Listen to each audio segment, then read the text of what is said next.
Olá você que nos acompanha, esse é o seu jornal antijurídico Coisas que você precisa saber, versão especial em podcast para o terceiro episódio do seu curso livre de criminologia crítica para quem não sabe nada. E para início de conversa, queria ressaltar que diferente dos demais programas aqui do canal, essa série eu recomendo que você escute na ordem, porque tudo vai fazer muito mais sentido.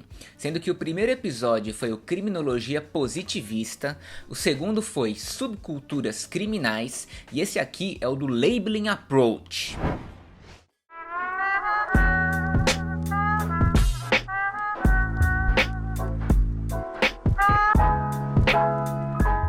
Nos programas anteriores, a gente viu como que a criminologia positivista buscava estudar os criminosos para encontrar a causa da criminalidade, que eles acreditavam estar ligada a fatores biológicos, patológicos e até mesmo evolucionários. Depois, com a teoria das subculturas criminais, a gente começou a entender que, dentro das devidas proporções, a mesma lógica que faz uma pessoa aderir a valores, normas e comportamentos criminosos é a lógica que faz as pessoas se comportarem conforme a lei. E mais, que as normas e valores sociais que os criminosos transgridem muitas vezes não são aceitas universalmente. Na verdade, o que o direito penal espelha não são valores presentes em todos os indivíduos e em todas as subculturas. Muito pelo contrário, isso é uma completa ilusão.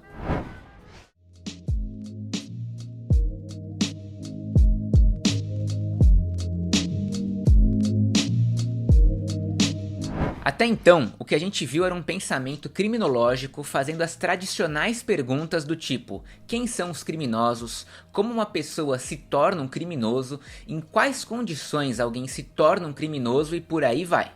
Já a turma do Labeling Approach chegou com uma visão nova. Eles falaram: peraí, antes de mais nada, a gente quer saber também quem que é definido como criminoso e mais, quem é que está definindo os criminosos como criminosos. Daí o nome Labeling Approach, que no português a gente chama de etiquetamento social. Mas o ponto é, existe um setor da sociedade que possui esse poder de definição.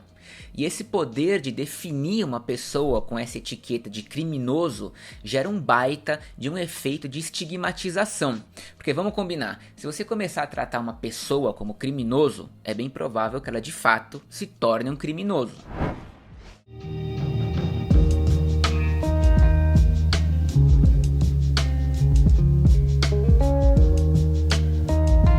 Foi essa turma do Labeling Approach que sacou que a própria intervenção do sistema penal, especialmente as prisões, antes de terem um efeito reeducativo, elas determinam, na maioria dos casos, uma consolidação da identidade do criminoso e o seu ingresso em uma verdadeira e própria carreira criminosa.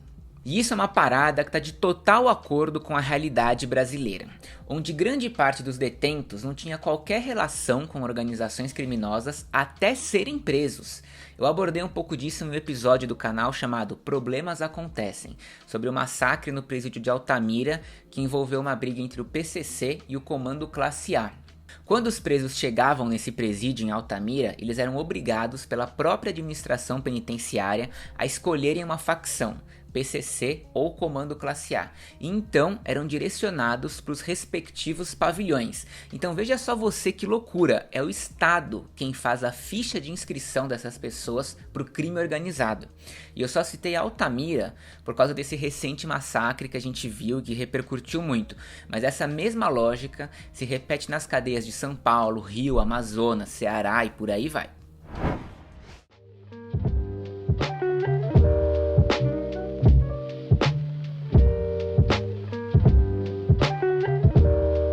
O que você precisa ter em mente é que não dá para estudar a criminalidade de uma forma isolada. Para você estudar e entender a criminalidade, é preciso estudar também a atuação do sistema penal, que define quem são os criminosos e reage contra eles através dos juízes, da polícia, dos promotores, das penitenciárias, etc.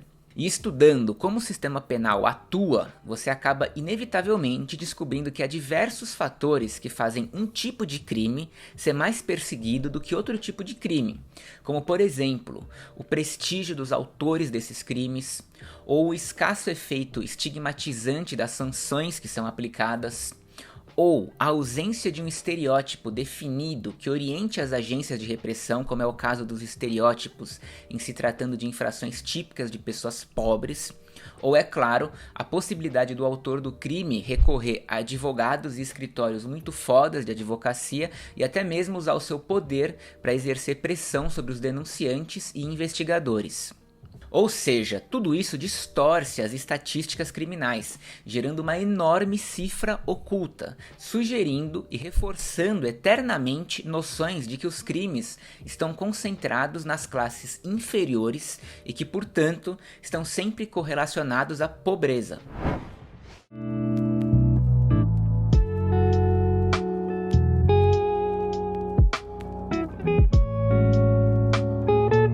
Até aqui, você já deve estar começando a juntar Lé com Cré e percebendo o ciclo vicioso insano que o próprio sistema penal cria. A cifra oculta da criminalidade acaba orientando e influenciando as ações dos órgãos de justiça, que passam a atuar de uma forma completamente seletiva, porque afinal de contas, os próprios dados deles mesmos revelam que a criminalidade está sim associada à pobreza. E só um breve parênteses, até agora sempre que eu me referi a cifra oculta, foi meio que um contexto de crimes de colarinho branco, mas se lembre que essa cifra fica cada vez maior se você considerar também as infrações penais cometidas por empregados de empresas e que são resolvidas disciplinarmente pela própria empresa sem passar pelo Estado, ou ainda a falta completa de dados relativos a vítimas de furtos, ameaças e agressões entre parentes e, claro, os crimes sexuais. É isso que a criminologia crítica vem para desembaraçar, tanto o pessoal das subculturas criminais do episódio anterior, como a turma do Labeling Approach, que a criminalidade não é um comportamento de uma minoria, muito pelo contrário, ela representa o comportamento de largos estratos, ou mesmo, se você quer saber a real, da maioria dos membros da sociedade.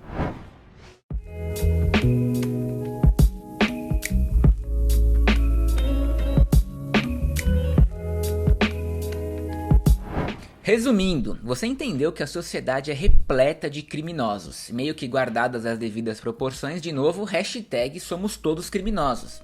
Mas as estatísticas criminais não revelam isso e você também não é ensinado a ver a sociedade como composta por criminosos. Muito pelo contrário, a gente aprende que o cidadão médio é o tal cidadão de bem.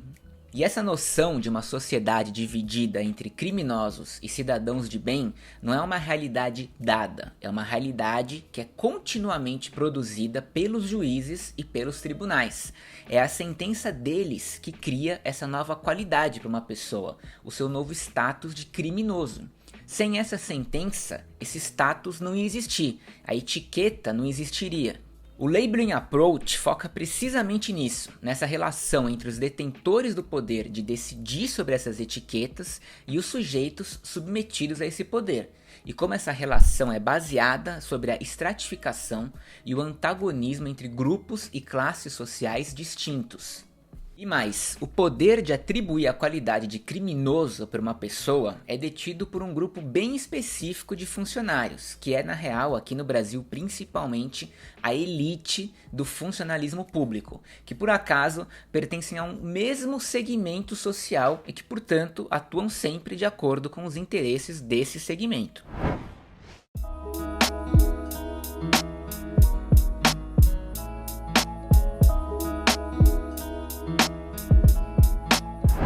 Então se liga, tudo te faz acreditar que a criminalidade está associada à pobreza ou à pobreza e uma situação familiar problemática.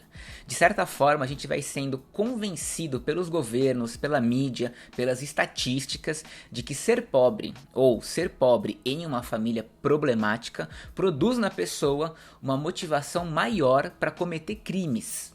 Só que não é nada disso, bicho. Você precisa ter consciência de que a real é o seguinte: uma pessoa que provém dessas circunstâncias sociais terá comportamentos com maior probabilidade de serem definidos, de serem etiquetados como criminosos.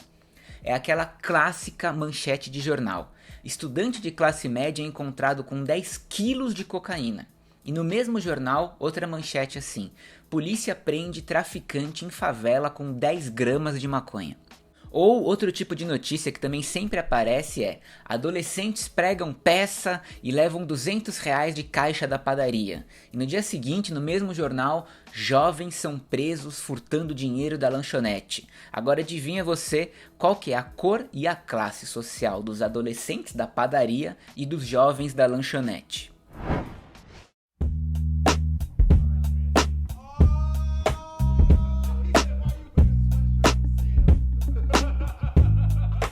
Bom, vou encerrando esse episódio do Labeling Approach por aqui. Acho que deu para dar um belo de um panorama, ainda que resumido, sobre essa teoria e quem sabe deixar o seu senso crítico muito mais afiado do que já estava.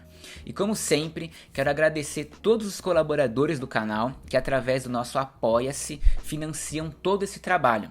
O Apoia-se do canal é apoia-se/coisas que você precisa saber, tudo junto. Você pode contribuir lá com quanto você quiser, pelo tempo que você quiser, e enquanto colaborar, você concorre a diversos sorteios de livros que a gente faz no Instagram, independente do valor que você contribuir. Pode ser 1, 2, 3, 5, 10, 20 reais, não interessa. E mais uma coisa, uma novidade quente, agora o canal tem um cupom de desconto com a Veste Esquerda, que é uma galera que faz essas camisetas super alternativas, com várias estampas fodas, tipo Marx, Paulo Freire, Angela Davis, Marielle Franco, Malcolm X, enfim, é muito da hora. Entra lá no site deles para conhecer, vesteesquerda.com.br. O cupom de desconto aqui do canal para vocês usarem, se vocês comprarem pelo site, é SABER10. Tudo junto, Saber 10, o 10 em numérico, número 10 mesmo, beleza? Saber 10. No mais, se inscreve lá no canal no YouTube, convida seus amigos, até a próxima, valeu, falou!